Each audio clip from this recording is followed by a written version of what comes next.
Olá meninos, a gente está aqui para ter uma aulinha de história e hoje a gente vai falar sobre os estados modernos, ok? Quando a gente fala dos estados modernos, nós estamos nos referindo aos estados nacionais. A nossa aula de hoje é dedicada para entender como a gente vai ter a formação desses primeiros estados nacionais.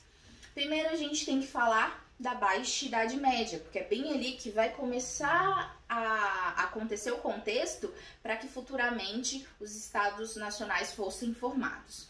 Bom, o que acontece ali dentro da Baixa Idade Média, que vai do século XI até o século XV? A gente vai ter acontecendo as cruzadas. O que são as cruzadas, professora? Basicamente, era a conquista da Terra Santa. A Igreja Católica queria reconquistar a Terra Santa, que é Jerusalém, estava na mão dos mouros. Então, para fazer isso, para conseguir isso, a Igreja Católica precisava de um grande contingente, precisava de muita gente para ir lá reconquistar essa terra e fazer a tal da Guerra Santa, ok? Só que a gente precisa lembrar do que era essa instituição, Igreja Católica, dentro da Idade Média.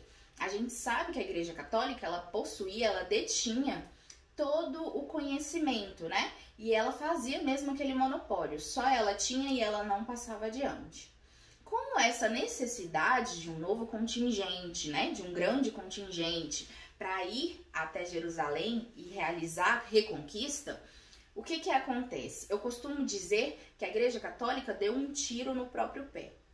Por quê? A gente tinha aquele monopólio do conhecimento nas mãos da Igreja Católica e as pessoas passaram a sair da Europa para ir fazer a Guerra Santa. Com isso, as pessoas passam a ter contato com conhecimento, tecnologia, com novas mentalidades, entendeu? As pessoas saem da Europa para ir buscar salvação, para conseguir terras, mas no fim vão conhecer outras coisas, outras técnicas, outras mentalidades. E isso vai fazer com que as pessoas passem a questionar mais a Igreja Católica. Então, por isso que eu digo que foi um certo tiro no pé que a Igreja Católica deu. Entendeu? Então, olha só. As pessoas saíram da Europa, foram tentar conquistar Jerusalém, passaram a observar novas mentalidades, novas tecnologias e questionar a Igreja Católica. Isso não significa que as pessoas vão parar de seguir a Igreja Católica, mas um questionamento maior vai começar a acontecer.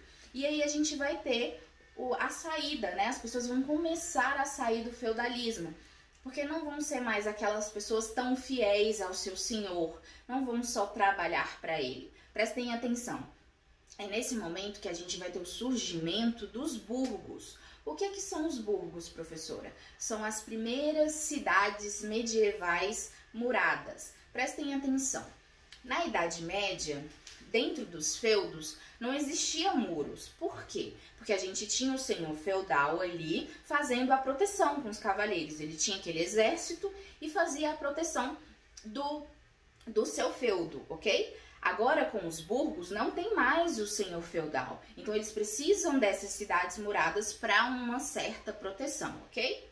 E aí, dentro dos burgos, a gente vai ter um desenvolvimento acontecendo, seja de tecnologia, seja do comércio, seja um conhecimento mais abrangente, ou seja, dentro dos burgos a gente vai ter um afloramento de conhecimento acontecendo, tá? É o que a gente chama de renascimento. A gente vai ter ali dentro do século XV acontecendo o renascimento, é um ressurgimento do comércio, do urbano, do cultural, que existia anteriormente à Idade Média, ok?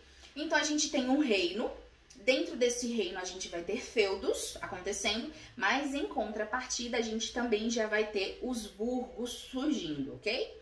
E aí a gente pode dizer que já existe dentro da Idade Média um capitalismo competindo com o feudalismo, tá?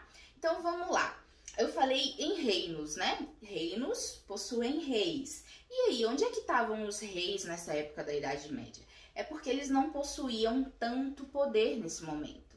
Por quê? Porque, como eu já disse, existiam os senhores feudais. Eram eles que tinham um poder entendeu? Eles controlavam ali os seus feudos, eles tinham um exército, então eles não precisavam daqueles reis. Quem detinha o poder dentro da Idade Média eram os senhores feudais. Só que aí os reis, observando toda aquela modificação que está acontecendo dentro dos seus reinos, vai começar a se ligar e vai começar a pensar: ei, vamos fazer alguma coisa aí, eu quero participar, eu quero ter poder também. E aí a gente vai ter acordos acontecendo entre esses reis e entre a burguesia.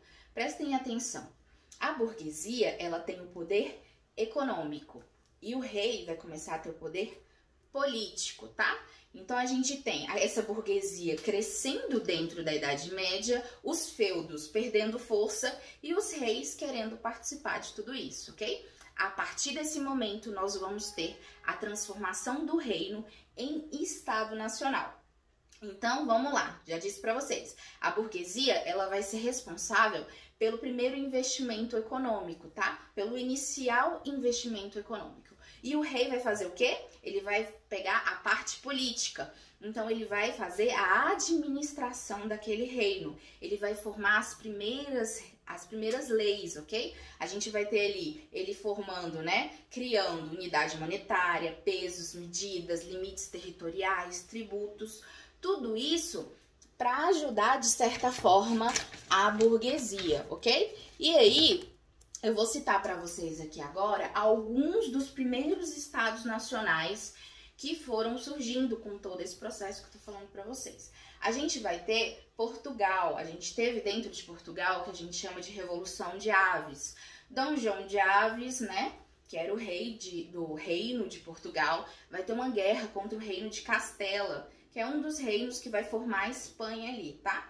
Então a gente já vê dois reinos se formando, né? Dois estados nacionais se formando, que é Portugal e Espanha. A gente também vai ter a França e a Inglaterra participando da Guerra dos 100 Anos. E após essa guerra, a gente também vai ter a formação dos estados nacionais da França e da Inglaterra. O que eu quero salientar e mostrar para vocês aqui é que cada caso é um caso. A gente tem a primeira formação desses grandes estados nacionais e os outros vão vir pouco a pouco. Não é algo que a gente imponha, tal ano vai acontecer isso. Isso vai acontecendo pouco a pouco e os reinos vão então se transformando em estados nacionais. Algo que eu acho importante também falar é dessa relação entre os reis e a burguesia, que vai ser extremamente conturbada. Porque vai existir ali o que a gente chama de uma disputa de poder, né? Porque a burguesia vai querer também participar da política, ok? E aí a gente tem a monarquia absolutista surgindo. Por quê? Porque esses reis vão passar a massacrar essa burguesia, tá? Por quê? Porque ele possui o poder das leis e o poder do exército também, entenderam? Bom, nas próximas aulas, meninos, a gente vai falar mais sobre o absolutismo, vamos entender alguns filósofos absolutistas para a gente entender melhor o que foi o absolutismo. Até porque, como eu já disse para vocês, cada caso é um caso, então cada estado nacional vai funcionar de uma forma um pouco diferente, tá? Bom, por hoje é só. Espero que vocês tenham entendido. Qualquer coisa é só me procurar. Tchauzinho.